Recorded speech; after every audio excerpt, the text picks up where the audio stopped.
15 દિવસ મોડું પહોંચશે ચોમાસું. ખેડૂતોએ ચોમાસા માટે જોવી પડશે રાહ.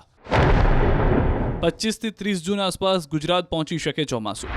ભલે મુંબઈ સુધી ચોમાસું પહોંચી ગયું હોય, પરંતુ ગુજરાતમાં ચોમાસાની એન્ટ્રી મોડી થઈ શકે છે.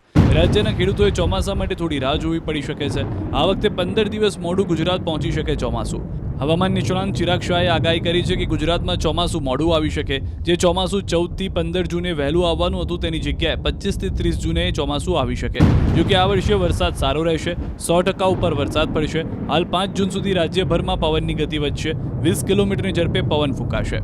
હવે આવનારું ચોમાસું લગભગ આપણે જે 14 અને 15 જૂનની આપણે જે આગાહી કરી હતી એની સામે હવે આવનારું ચોમાસું છે એ લગભગ આપણને 25 થી 30 જૂનની વચ્ચે જોવા મળશે. એની પાછળનું મુખ્ય કારણ એક જ છે કે અત્યારે જેવી આ 2-3 સિસ્ટમો સક્રિય હતી જેના કારણે જે ભેજના વાદળો છે ભેજ ખેંચાઈ રહ્યો છે અને બંગાળની ખાડીમાં જે સતત ડિપ્રેશનમાં જશે જેના કારણે ગુજરાત તરફના પવનો જે ભેજ છે એ પણ ત્યાં આગળ ખેંચાશે જેના કારણે ગુજરાત ઉપર થોડી ઘણી ચોમાસામાં અસર પડશે.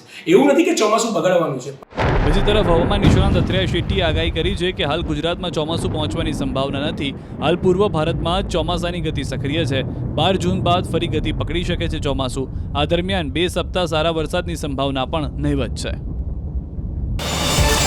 QR કોડ સ્કેન કરો અને ડાઉનલોડ કરો News 18 એપ. મેળવો ગુજરાત અને દેશ દુનિયાની પળે પળની અપડેટ્સ.